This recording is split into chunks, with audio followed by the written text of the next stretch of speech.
Alors, aujourd'hui, nous allons parler du doute. C'est quoi le doute? D'où vient le doute?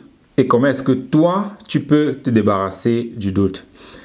Hier, c'était mon anniversaire. Hier, dimanche, c'était mon anniversaire. Et pour cela, donc, j'ai décidé de partager ici quelque chose que j'utilise depuis plus de 3 ans et demi, qui m'a énormément aidé à naviguer pas mal de situations. Je me suis dit, ok, c'est mon anniversaire aujourd'hui, qu'est-ce que je peux donner? Et très souvent, quand c'est notre anniversaire, on pense seulement à comment est-ce que je peux prendre, qu'est-ce que je peux obtenir des autres. Alors, commence-toi à te poser la question. Qu'est-ce que tu peux donner? Oui, c'est ton anniversaire, je sais. Mais qu'est-ce que tu peux offrir aux autres? Commence à avoir cette mentalité-là de qu'est-ce que je peux offrir. Pour cela, alors, je vais partager avec toi aujourd'hui comment est-ce que moi je fais pour gérer ces positions-là. Et déjà, même, c'est quoi le doute? Pourquoi nous doutons? Et comment est-ce que c'est clair que cela impacte ta vie? Parce que si tu doutes, c'est clair que ça t'empêche de faire les choses que tu ne sais pas faire ou bien que tu as envie de faire, mais tu ne passes jamais à l'action pour le faire. Imagine cette fille-là à qui tu veux parler, mais tu n'as jamais le courage de le faire parce que tu as peur, tu doutes. Ou bien ce projet-là que tu veux commencer, mais tu n'as jamais eu le courage, la volonté de le faire parce que quelque part à l'intérieur, tu as le doute de « Ah, si ça ne marche pas, ah, si ça ne fonctionne pas », et j'en passe. Donc, d'où vient le doute? C'est quoi le doute? Le doute, c'est l'incapacité de choisir entre deux ou plusieurs options. Habituellement, nous doutons quand nous avons plusieurs options. Je vais parler à telle personne. Cette personne-là, soit va m'accepter, soit va me rejeter. Donc, j'ai dans ces deux options-ci là. Et parce que je ne sais pas quelle option sera le résultat, par conséquent, je doute. Donc, le doute vient de l'inégalité qui vient d'un manque d'éducation. Le doute vient de l'inégalité qui vient de manque d'éducation. Et ici, tu peux dire, mais le doute, inégalité, mais d'où est-ce que cela vient? Je vais entrer dans ça un peu plus en bas. Mais ici déjà, quand j'ai dit quand nous doutons, c'est parce que nous faisons face à deux ou plusieurs options et nous ne savons donc pas laquelle option sera correcte pour nous et par conséquent, nous doutons. Donc voilà l'origine du doute. Maintenant, si on entre dans le doute, il y a cette phrase ici que je vais t'offrir, comme ça, cadeau. Comme j'ai dit, c'était mon anniversaire hier, donc je vais te l'offrir. Et la phrase, c'est celle-ci. Every doubt is self-doubt. Donc, tous les doutes, ce n'est qu'un doute de soi. Je ne sais même pas si tu vas pouvoir comprendre ce que ça veut dire. Supposons que tu doutes. Tu veux commencer un nouveau projet, tu doutes. Ou bien tu veux prendre technotuteur, tu doutes. Ou bien tu veux parler à ta femme parce qu'il y a un problème que vous avez, mais tu doutes, tu ne sais pas, c'est le bon moment, c'est pas le bon moment, et ainsi de suite. Tu doutes. Tu veux investir dans tel projet, tu ne sais pas si c'est le bon, si ça va marcher ou pas, si c'est le bon projet ou pas, et puis tu doutes. Tous ces doutes-là que tu as, cela n'a rien à voir à faire avec le projet dans lequel tu veux t'investir. Mais cela a tout à voir avec toi. Ce n'est pas le projet que tu doutes, mais c'est toi que tu es en train de douter. Parce que le projet en lui, il est là. Il a toujours été là. Mais parce que toi, tu doutes de toi et tu doutes de ta capacité à réussir dans cela, voilà pourquoi tu doutes. Quand tu dis « Ah, je ne sais pas si c'est la bonne chose ou pas », non, c'est juste que tu n'as pas confiance en toi que tu vas faire que les choses se passent bien, que les choses fonctionnent. Voilà pourquoi tu doutes. Et ça revient sur l'aspect où tout est double. Quand tu doutes, l'étymologie même du doute, c'est double. C'est parce qu'il y a plusieurs options, deux ou plusieurs options. Maintenant, notre point aussi concernant le doute, c'est un point d'infériorité. Quand tu te sens inférieur à quelque chose, alors, ici, c'est très présentement où tu doutes de toi. Par exemple, tu vois une belle voiture, tu te dis « Ah, je ne peux jamais avoir cela parce que tu doutes de toi. Est-ce que je suis à la hauteur? Est-ce que je suis capable? » C'est parce que tu te vois inférieur, par exemple, à ceux qui parviennent à s'acheter cela. « Ah, je ne peux jamais être comme telle personne. » C'est parce que tu doutes de toi. Tout ça relève du doute personnel. Ça n'a rien à voir avec la voiture, ça n'a rien à voir avec le fait que tu peux te l'offrir ou pas, mais c'est parce que tu doutes de ta personne, tu doutes de tes capacités, et par conséquent, tu te dis, ah, je doute que je vais le faire. Mais en fait, ce n'est pas la chose qui te fait douter, mais profondément, tu doutes de toi parce que tu te sens pas à la hauteur, pas compétent, impuissant, pas en mesure de faire ce qui doit être fait pour que tu puisses obtenir cette chose-là. Voilà d'où vient le doute. Maintenant, voilà d'où vient ce point d'infériorité et supériorité qui est toujours un doute en soi. Nous doutons de nous et par conséquent, nous utilisons donc ce point d'infériorité et de supériorité pour voiler et masquer ce doute-là. Donc, le doute, tout doute que tu as est un doute de soi. C'est toi que tu es en train de douter. Alors, comment est-ce que cela se présente au quotidien? Si nous entrons dans ce point-ci, et sachant maintenant que tout doute est un doute personnel, pourquoi est-ce que nous doutons? Le premier point, c'est nous doutons parce que déjà, nous ne savons pas qui nous sommes. Ce téléphone-ci ne doute jamais qu'il est un téléphone. Il ne doute jamais. À tout moment, quand je le prends, je l'allume, il s'allume. Je l'éteins, il s'éteint. Toujours. Je peux compter sur ça à 100%. Le moment que ce n'est plus le cas, ça veut dire qu'il y a un problème. Est-ce ma batterie? Est-ce le modèle qui est complètement gâté? Qu'est-ce qu'il y a? C'est un peu comme la porte de ta maison. Tu ne doutes jamais de la porte de ta maison parce que cela fonctionne identiquement chaque fois que tu es devant ta porte avec ta clé. Tu introduis la clé dans la serrure, tu la tournes et puis la porte s'ouvre. Il n'y a pas de doute à l'intérieur parce que tu comprends et tu connais comment ça fonctionne. Du moment que tu arrives chez toi un jour, tu mets la clé, tu tournes, ça ne tourne pas, directement tu te dis mais qu'est-ce qui ne va pas? C'est là que tu commences à questionner la chose. Revenons maintenant sur le point de où est-ce que cela vient. Donc le premier point, comme j'ai dit, c'est parce que tu ne connais pas qui tu es. Et quand tu sais qui tu es, tu ne doutes pas de toi ni de ce que tu peux faire. Voilà pourquoi on a tout fait pour que tu ne saches pas qui tu es. Et du moment que tu ne sais pas qui tu es, tu vas toujours douter de toi. C'est un peu comme avec la porte. Tu ne doutes jamais de ta porte. Même si quelqu'un vient te dire, ah, tu ne sais pas ouvrir ta porte, tu ne vas pas pouvoir entrer chez toi aujourd'hui, tu regardes ce moment, tu dis, mais celui-là, je vais prendre pour qui? Tu sais que j'arrive, j'enlève mes clés, je mets, je tourne la serrure, j'entre. C'est normal. Mais le moment que tu arrives, tu fouilles tes poches, tu ne retrouves pas tes clés, directement tu paniques, mais attends, qu'est-ce qui ne va pas? Où sont mes clés? Parce qu'il y a quelque chose qui a changé.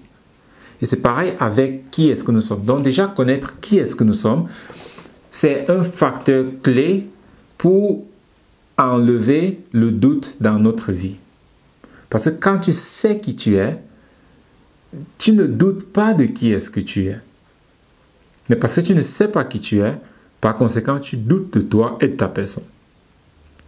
Et c'est ça vraiment le cœur du problème.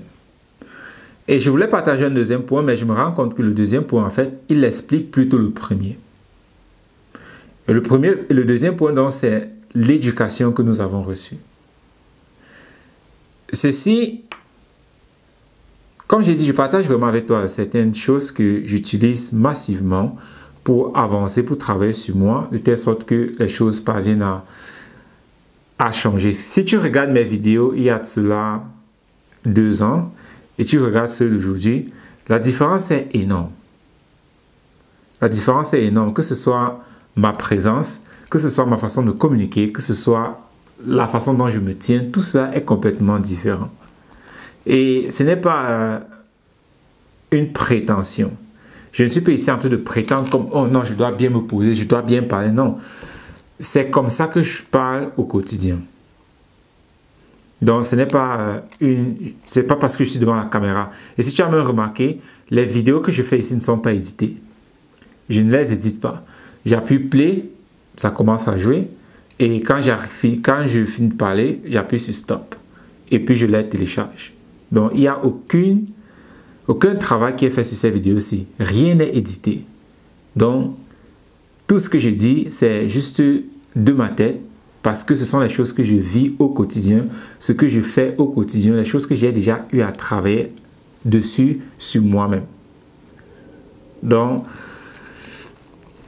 et quand je partage avec ça, je te dis, c'est mon anniversaire, donc je suis là pour donner. Et comme j'ai dit, le deuxième point explique plutôt le deuxième. Le premier point qui est, tu dois connaître qui est-ce que tu es. Et le deuxième point, c'est l'éducation que nous avons reçue. À cause de l'éducation que nous avons reçue, alors nous ne savons plus qui est-ce que nous sommes. C'est ça le problème. C'est un peu comme si ce téléphone décide de dire que je suis une voiture. Et ce téléphone-ci essaie donc maintenant de se comporter comme une voiture, de faire tout comme une voiture. Il va complètement se braquer. Parce qu'un téléphone n'est pas conçu pour se comporter comme une voiture. Et c'est pareil avec nous-mêmes. Parce que nous ne comprenons pas qui est-ce que nous sommes, alors nous nous comportons différemment de qui est-ce que nous sommes actuellement. Et cela crée donc du doute à l'intérieur de nous. Et comme j'ai dit, tout cela, c'est de l'éducation que nous avons reçue, soit à la maison par nos parents et aussi à l'école par le système éducatif. Ce n'est même pas le système éducatif, on ne peut même pas appeler ça système éducatif parce que ça fait l'inverse de ce que cela devrait faire. Ça détruit plutôt l'intelligence de l'individu. J'ai eu une conversation aujourd'hui avec Gaëtan sur les podcasts que nous faisons. Peut-être cette vidéo-là, je vais aussi la poster ici. Ce n'était pas avec Gaëtan, c'était avec Didier. Oui, Didier était aussi dans le podcast, mais bon, à un moment, il a dû partir parce que sa connexion a eu des problèmes. Et c'est là qu'il disait comment l'éducation en Afrique a été faite de telle sorte que l'individu moyen reçoit un vocabulaire inférieur ou égal à 1500 mots. Et en Occident, l'éducation, le système scolaire est fait de telle sorte que l'individu reçoit entre 3000 et 5000 mots. Voilà pourquoi l'Occident est plus développé que l'Afrique. Ça n'a rien à voir avec les dictateurs ou bien les présidents. C'est juste que l'éducation de la population est très, très, très inférieure. Parce que même les gérants, même nos gouvernements, même ceux qui sont dans le gouvernement, ils sont aussi victimes de cela. Eux-mêmes aussi n'ont pas une bonne éducation. Et là, tu vas dire, ils ont les doctorats et ainsi de suite. C'est pas ça l'éducation. Ça, c'est la scolarisation. Ça, c'est juste un diplôme pour montrer que oui, tu es un bon esclave. Et comme je le dis toujours, plus haut tu t'en vas dans le système éducatif, dans le système scolaire, plus haut tu t'en vas dans le système scolaire, plus limité tu es et plus bête tu es.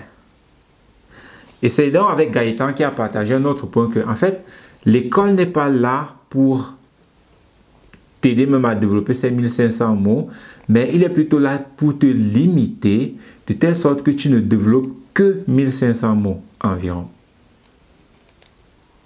Donc, l'école fait vraiment l'inverse de ce dont pourquoi on pense que l'école devrait être là pour cela. Et aujourd'hui, donc, tu en paies les conséquences parce que tous les doutes que tu as, toutes les peurs que tu as à l'intérieur de toi, tout cela vient de là-bas, tout cela vient de la mauvaise éducation que tu as reçue. Et si je reviens alors sur le point du doute, un exemple sur comment est-ce que l'école crée du doute à l'intérieur de toi. On te donne une épreuve, on te montre une équation, par exemple mathématique, on te dit 2 plus 2 égale à 4. Tu es là à l'école, petit, c'est pas, Wilfried, c'est pas, petit Wilfried. Tu es en train de, on te dit 2 plus 2 égale à 4. Tu dis, mais pourquoi 2 plus 2 égale à 4? On te dit, c'est comme ça, tu apprends ça comme ça. Ok. Tu rentres, tu demandes, mais on dit 2 plus 2 égale à 4. Pourquoi? Tu essaies de comprendre, on te dit, c'est comme ça. Et avec le temps, alors, tu mémorises ça comme ça et puis tu ne poses plus de questions. Plus tard, alors, toute autre chose qu'on te dit, dès qu'on te dit c'est comme ça, tu ne questionnes plus. Oh, c'est comme ça, on a dit que c'est comme ça et puis ça va. Plus tard, alors, on change, on dit 2 plus 2 égale à 2A. Wow! Non, directement, tu paniques. Non, on a dit 2 plus 2 égale à 4. Mais c'est pas possible. Et parce qu'on ne t'a pas expliqué pourquoi 2 plus 2 égale à 4, alors tu te retrouves dans une situation où on a changé de variable et directement tu es en panique. Parce qu'on t'a toujours dit que c'est comme ça et directement tu es en train de faire face à quelque chose qui est différent de ce qu'on t'a toujours habitué avec. Et cela crée à l'intérieur de toi de la panique. J'ai pris quelque chose qui est très simple, 2 plus 2 égale 4, tu vas me dire, oh, tout le monde connaît pourquoi 2 plus 2 égale 4. Tu penses. Mais si je te demande à toi, pourquoi 2 plus 2 égale 4? Quel est ton argument? Comment est-ce que tu vas justifier cela? Ok, je te mets au défi. Mets dans le chat pourquoi 2 plus 2 égale 4. Si tu as vraiment compris ce qu'il y a derrière. Mets cela dans le chat. Si tu penses que tu connais pourquoi 2 plus 2 égale 4. Donc voilà les moments comme ça où on nous fait juste comprendre que ah non c'est comme ça parce que j'ai dit comme parce que c'est ça, c'est comme ça. Quand tu essaies de comprendre, on te dit ah il n'y a pas de temps. Vas-y, on a énormément de choses à faire, donc tu mémorises comme ça. Ce qui fait que tu mémorises tout un tas de trucs que tu n'as aucune idée, tu ne comprends même pas ce que ça veut dire. Et plus tard alors, dès que les variables changent, et ce qui est le cas dans la vie active, les variables sont toujours en train de changer, alors tu ne comprends plus rien. Et par conséquent, tu es complètement dans le doute total, tu ne sais pas quoi et quoi, tu ne peux rien essayer parce que tu ne comprends rien. Et c'est ça donc qui crée le doute à l'intérieur de toi, avec pas mal d'autres facteurs où on t'explique des choses par la punition, on te fouette à gauche à droite, on se moque de toi. Toutes ces choses-là continuent donc à créer le doute à l'intérieur de toi de qui est-ce que tu es. Ce qui fait que plus tard dans la vie, parce qu'on t'a dit, tu as fait quelque chose à la maison, on t'a dit tu es nul. Ah, pourquoi tu es nul comme ça? Tu as cassé un verre par exemple et ta maman t'a dit, ah l'enfant si, tu es trop nul. Tu vas me rendre pauvre. Voilà les phrases que nos parents disaient. Parce que tu as cassé un verre, par exemple, ah, tu vas me rendre pauvre. On me connaît déjà au marché des verres parce que tout le temps je ne fais qu'acheter les verres et tout le temps tu casses. Tu penses qu'on ramasse seulement l'argent là à terre? Tu penses qu'on caisse ça? Tu penses qu'il y a l'arbre de l'argent derrière la maison? Tu vas me rendre pauvre, tu vas me rendre pauvre, tu vas me ruiner. C'est même quoi ton problème? On t'a maudit. Tu peux même pas aussi faire comme les autres enfants. Si tu ne casses pas les verres, qu'est-ce qui va se passer? Quand on te récite quelque chose comme ça crée énormément de doute à l'intérieur de toi. Parce que tu te mets à te questionner, le verre est plus important que moi? Est-ce que ma maman m'aime vraiment? Si elle m'aimait, est-ce qu'elle me parlerait comme ça? Donc, il y a énormément de questions que nous commençons à nous poser seulement à cause de cette interaction-là de peut-être 2 minutes. Et cela crée énormément de doutes à l'intérieur de nous parce que nous ne savons pas pourquoi. Pourquoi est-ce qu'elle me parle comme ça? Est-ce vraiment parce que ce verre de 1 euro que j'ai cassé, est-ce parce qu'il vaut plus que moi? Et si un verre vaut plus que moi, quelle est donc ma valeur? Est-ce que mes parents m'aiment vraiment? Parce que si on aime quelqu'un, est-ce qu'on parlerait comme ça à cette personne-là? Donc cela crée donc tous ces doutes à l'intérieur de nous. Ce qui fait que plus tard dans la vie, il suffit seulement que quelqu'un nous ose le voir. Il suffit tout simplement que quelqu'un ose la voir pour que nous nous sentons pas aimés.